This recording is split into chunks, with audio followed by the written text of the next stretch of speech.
Yes, here is 11.4. Give me a minute to present.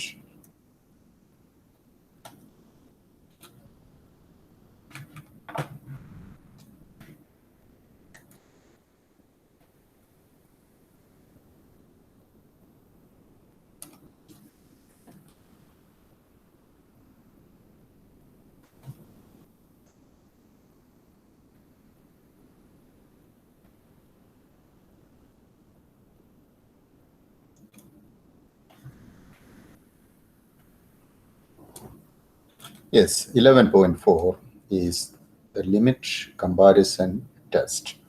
And this is one of the efficient tests to examine whether an infinite series is convergent or divergent. And here is it works. Let sigma an and sigma bn. This means n varies from 1 to infinity. You don't have to write it in this case.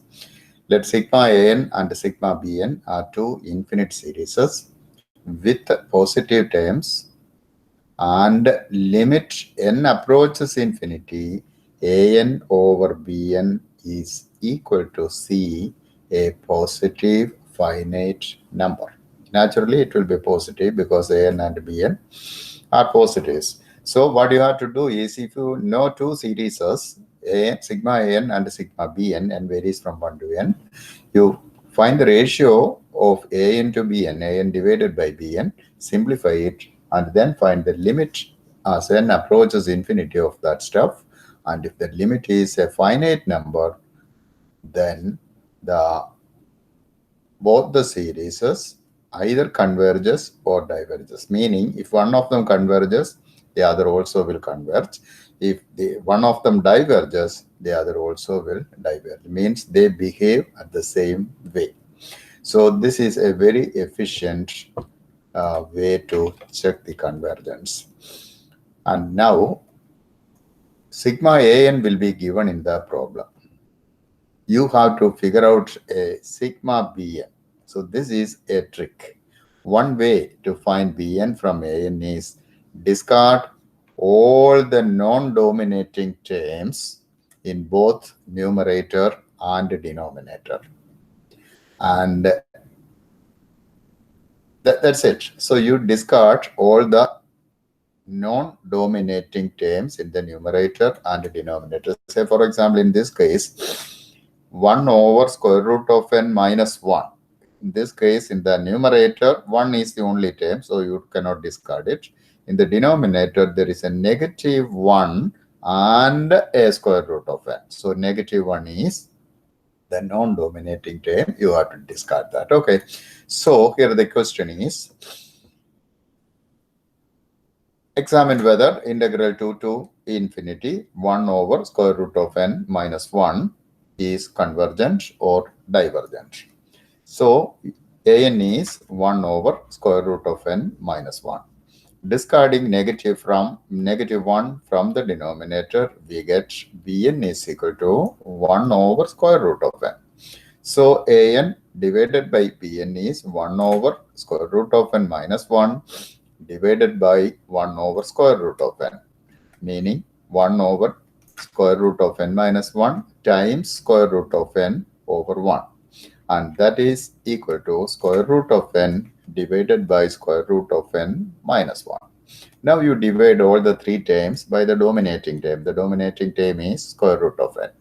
So square root of numerator, square root of n divided by square root of n, that's a 1. Denominator, square root of n divided by square root of n, that's a 1, minus 1 divided by square root of n. So you get an over bn is equal to 1 over 1 minus 1 over square root of n. Now find the limit as n approaches infinity of an over bn is limit n approaches infinity 1 over 1 minus 1 over square root of n. When you replace n by infinity, it becomes 1 over square root of infinity. That is 1 over infinity, which is 0. So that is 1 divided by 1 minus 0. That is equal to 1, which is positive and finite. And therefore, if sigma bn converges, then sigma an converges, sigma bn diverges, then sigma an also diverges. So sigma bn is sigma 1 over square root of n, that is sigma 1 over n to the power of 1 half, and p is 1 half, which is less than 1. So this diverges. So sigma bn diverges. Therefore, sigma an is equal to sigma 1 over square root of n minus 1 diverges. Question number 6 from the textbook. Sigma 1 to infinity n minus 1 over n cubed plus 1. So an is n minus 1 divided by n cubed plus 1. Discarding negative 1 from the numerator and positive 1 from the denominator, we get bn is equal to n over n cubed, that is 1 over n square. And so an divided by bn is n minus 1 divided by n cubed plus 1 divided by 1 over n square. That is n minus 1 divided by n cubed plus 1 multiplied by n square divided by 1. And you distribute that n square, it becomes n cubed minus n square in the numerator, n cubed plus 1 in the denominator. Now divide each term by the dominating term, which is n cubed. So first term in the numerator, n cubed over n cubed, which is 1, minus n square over n cubed, that is 1 over n, denominator 1 plus 1 over n cubed. This is 1 over n cubed. But I don't care much importance to that. The reason is, as n approaches infinity, they become zeros. So this is 1 over n cubed. Therefore, limit n approaches infinity, an over bn is limit n approaches infinity 1 minus 1 over n divided by 1 plus 1 over n cubed, that is equal to 1 minus 0 divided by 1 plus 0, which is 1 finite. Sigma bn converges because of the p-test. 1 over n square, here p is 2, which is more than 1. So if it is greater than 1, then it is convergent. So sigma bn converges, therefore sigma an is convergent.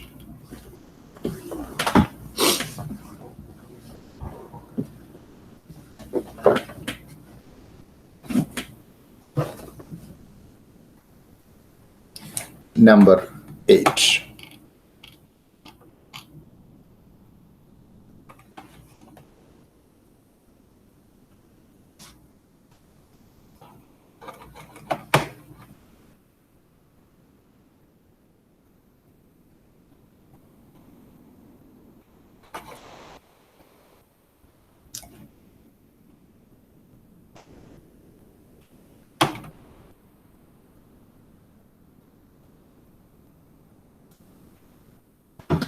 Yes, sigma n varies from 1 to infinity, 6 to the power of n divided by 5 to the power of n minus 1.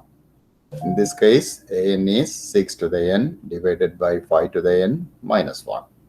Discarding the minus 1 from the denominator, we get bn is equal to 6 to the n divided by 5 to the n.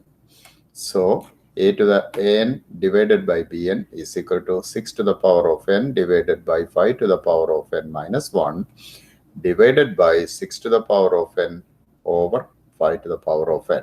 That is 6 to the power of n divided by 5 to the power of n minus 1 times 5 to the power of n divided by 6 to the power of n.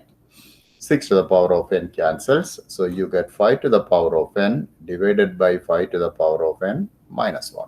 As usual, divide each term by the dominating term. The dominating term is 5 to the power of n. So when you divide, you get 1 divided by 1 minus 1 divided by 5 to the power of n.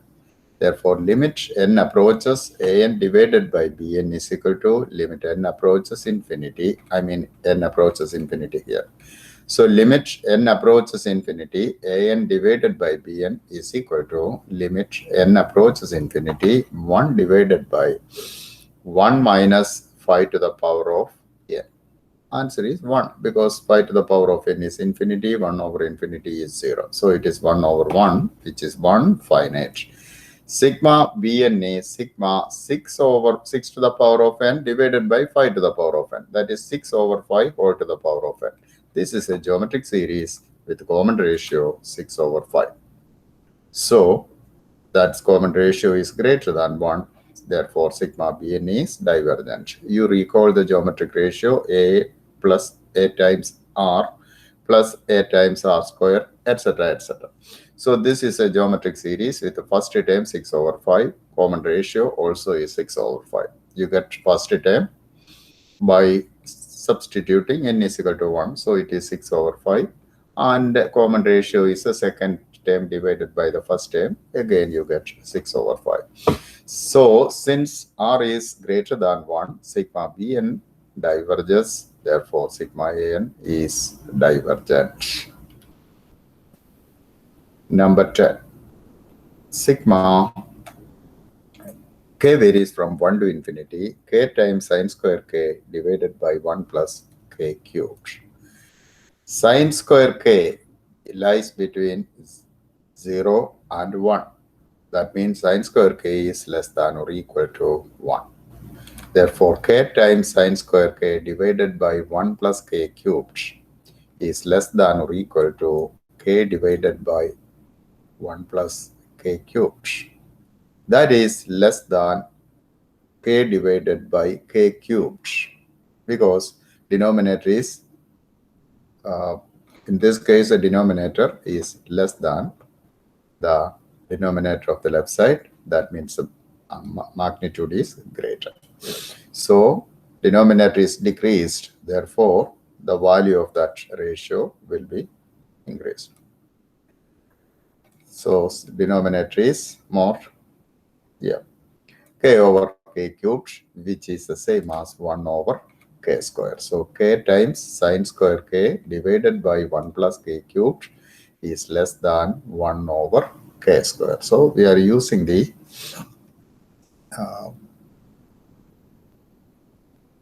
comparison test. Therefore, sigma k times sine square k over 1 plus k cubed is less than sigma 1 over k square. And right side is convergent because of the p-test. P is equal to 2 greater than 1. So right side converges and therefore left side is convergent.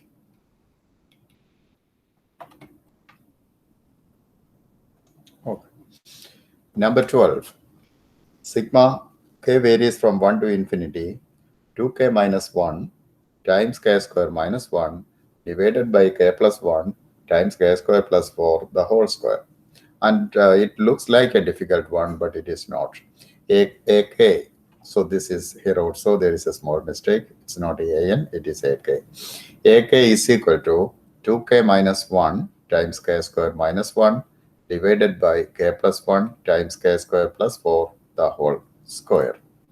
And discarding the non-dominating terms in each factor, we get 2k times k square divided by k times k square to the 2.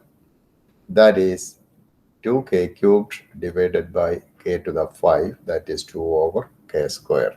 So bn is equal to 1 over, bk is equal to 1 over k square.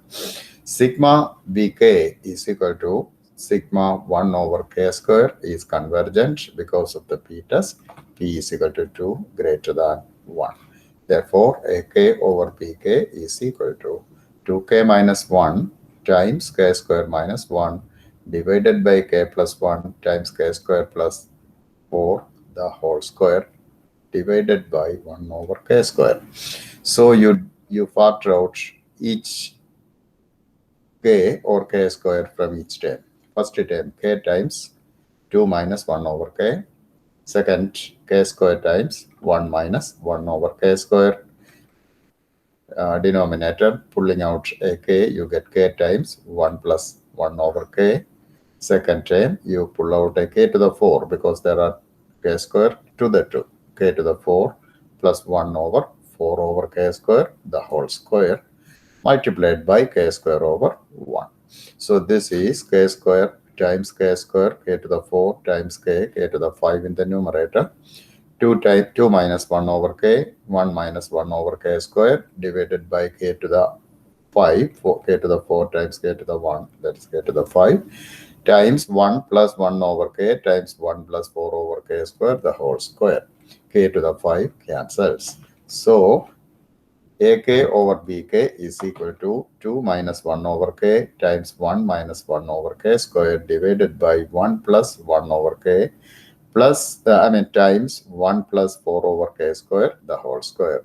Therefore, sigma k approaches infinity, ak over bk. I have corrected this n, but here also ak over bk. Anyway, it's not a big deal. 2 minus 0 times 1 minus 0, because 1 over 0, infinity is 0, 1 over infinity square is 0, divided by 1 plus 0 times 1 plus 0 square, which is 2 over 1, which is finite. Since sigma bn converges, sigma an also converges. Why sigma bn is convergent? Because of the p-test. P is greater than 1. So sigma bk converges, therefore sigma ak also converges. Number 14. Sigma n varies from 1 to infinity, 1 over cube root of 3n to the 4 plus 1. That is, an is equal to 1 over cube root of 3n to the 4 plus 1, which is the same as 1 over 3n to the 4 plus 1 whole to the 1/3. Cube root means to the power of 1/3. Discarding the non-dominating term 1 and 3, we get bn is equal to n to the 4 to the power of 1/3, because you discard this 3 and you discard this 1. So it becomes n to the 4 whole to the power of 1/3, which is 1 over n to the power of 4/3. Sigma bn is convergent. Why? Because of the p-test. P is equal to 4 over 3, which is greater than 1. Since sigma bn converges. Now let us see the limit. An over bn is equal to 1 over 3n to the 4 plus 1 whole to the 1/3 divided by 1 over n to the 4/3. That is n to the power of 4/3 divided by, you are multiplying by the reciprocal. So n to the power of 4/3 goes to the numerator. So n to the power of 4/3 divided by 3n to the 4 plus 1 to the 1/3. And so you may pull out an n to the 4 from the denominator. There are a couple of ways. This is one of the ways. You pull out n to the 4 to the power of 1/3 from the denominator. So it becomes n to the power of 4/3 times 3 plus 1 over n to the 4 whole to the 1/3. And n to the 4 cancels. So that is 1 over 3 plus 1 over n to the 4 to the power of 1/3. Therefore, limit n approaches infinity, an over bn is equal to 1 over 3 plus 0. N is infinity, so 1 over infinity is 0. 1 over 3 to the power of 1/3, which is a finite number. Therefore, sigma an also is convergent because limit is finite, and the sigma bn converges because of the p-test. Number 16. Sigma 1 to infinity 1 over n to the power of n. N to the power of n is greater than or equal to n square whenever n is greater than or equal to 2. But we are going to find the limit as n approaches infinity. So clearly n is greater than 2. So n to the power of n is greater than n square. Therefore, 1 over n to the power of n is less than or equal to 1 over n square. And so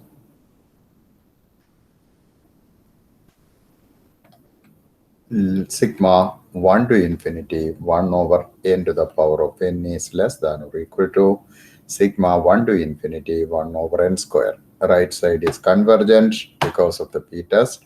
So left hand side is again convergent. Number 18. Sigma n varies from 1 to infinity 2 divided by square root of n plus 2. So an is equal to 2 divided by square root of n plus 2. Bn is equal to 1 over square root of n, because you discard the non-dominating terms 2 from the numerator, that is a 1, that becomes a 1, because 2 is 2 times 1, take away the 2, denominator, discard the 2, so you get 1 over square root of n. Sigma bn is sigma 1 over square root of n, that is sigma 1 over n to the 1/2 is divergent because of the p-test. P is equal to 1/2 less than 1.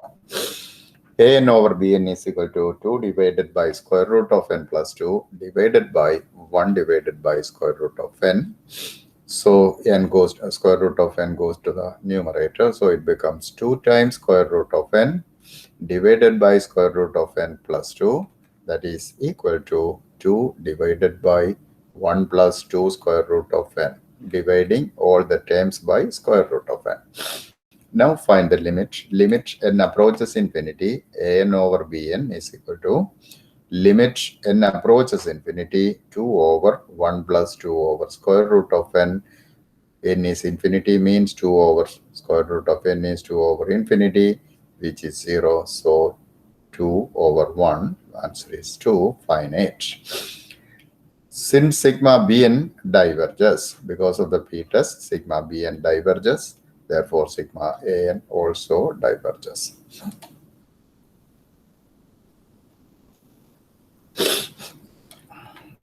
Number 20.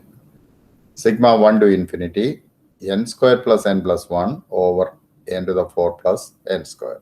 You an is equal to n square plus n plus 1 divided by n to the 4 plus n square. You discard the non-dominating terms in the numerator, discard 1 and n. In the denominator, discard n square. So it becomes n square over n to the 4, which is 1 over n square. Sigma bn converges because of the p-test. P is equal to 2.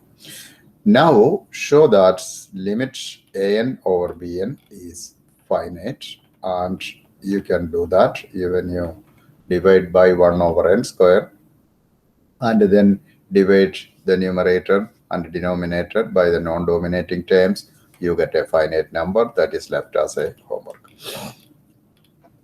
24. Sigma n plus 3 to the n divided by n plus 2 to the n. So an is equal to n, no, we are doing the comparison test. N plus 3 to the n is greater than 3 to the n. So n plus 3 to the n divided by n plus 2 to the n is greater than 3 to the n over n plus 2 to the n. That is, n plus 3 to the n is greater than 3 to the n because n is greater than 0. And now divide both sides. Divide both sides by n plus 2 to the power of n. You get n plus 3 to the power of n divided by n plus 2 to the power of n is greater than 3 to the power of n divided by n plus 2 to the power of n, and this is greater than 3 to the power of n divided by 2 to the power of n plus 2 to the power of n, because n is less than 2 to the power of n. Therefore, this whole expression is greater than 3 to the n divided by 2 times 2 to the n, that is greater than 1/2 times 3 over 2 times n.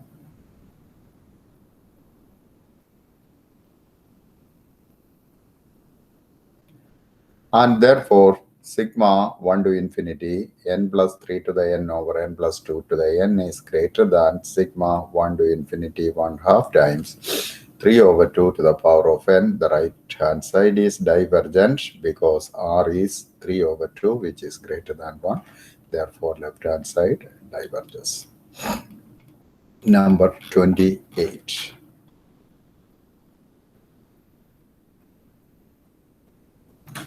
Sigma 1 to infinity e to the power of 1 over n over n. And in this case, you have to recall the exponential theorem.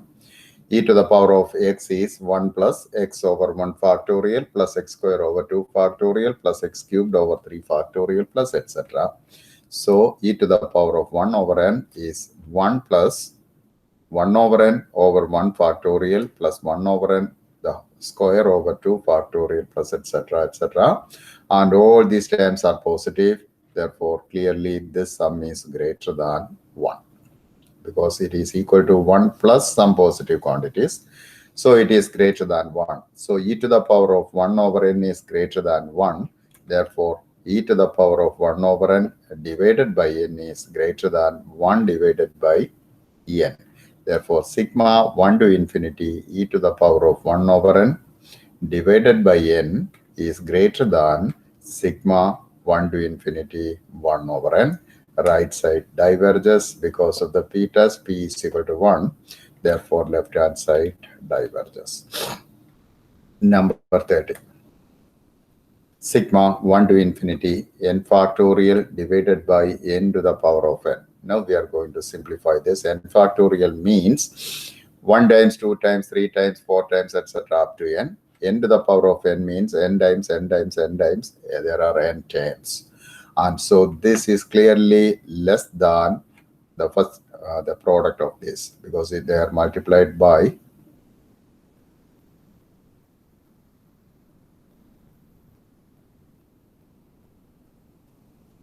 1 over n times.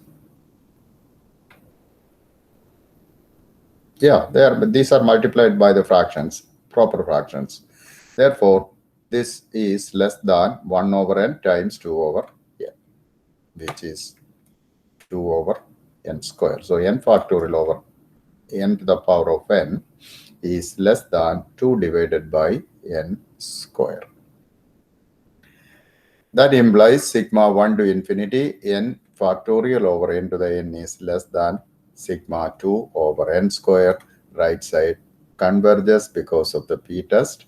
Left side converges. That is it. So keep that in mind. This is another strategy. You can apply the limit comparison also, but it is more difficult than this. That is the reason why I did not do that. So n factorial is 1 times, 2 times, 3 times, 4 times, etc. up to n divided by n times, n times, etc. into the power of n. And here, all these factors are proper fractions, and the last factor is a 1. So, you know, if a number is multiplied by a proper fraction, its magnitude reduces. Say, for example, 4.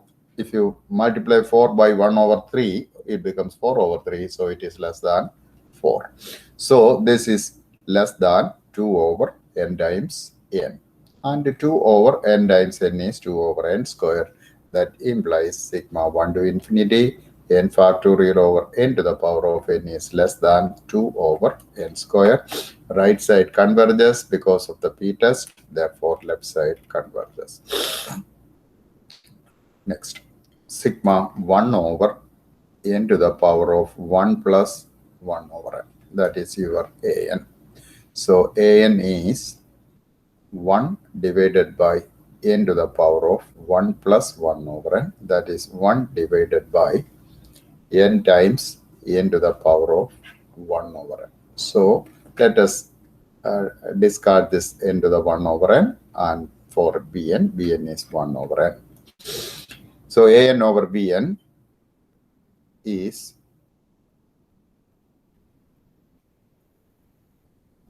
1 over n times n to the 1 over n divided by 1 over n, which is 1 over n times 1 over n times n over 1, which is 1 over 1 over n to the 1 over n. Now we are going to find a limit by using the L'Hopital's rule.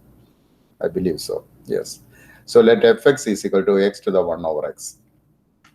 x to the 1 over x. Therefore, natural log of fx is natural log of 1 over x to the 1 over x, natural log of 1 minus natural log of the denominator.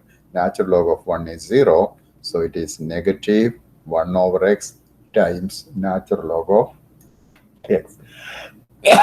Therefore, limit n x approaches infinity, natural log of fx is equal to limit x approaches infinity, this is x, not n. X approaches infinity, negative 1 over x times natural log of x, it is infinity over infinity. Of course, in negative infinity times negative infinity is infinity.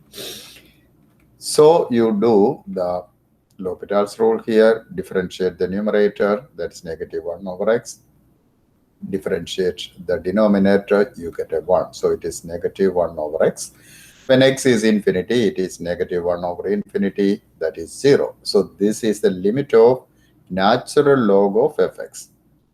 So limit of natural log of fx is 0 means limit of fx is e to the power of 0, which is 1. And sigma bn diverges because of the p-test. N is 1 over n is equal to, p is equal to 1. Sigma bn diverges, so sigma an also diverges. I know the last couple of problems are not very easy. So please practice it, and if you have questions, contact me whenever you like.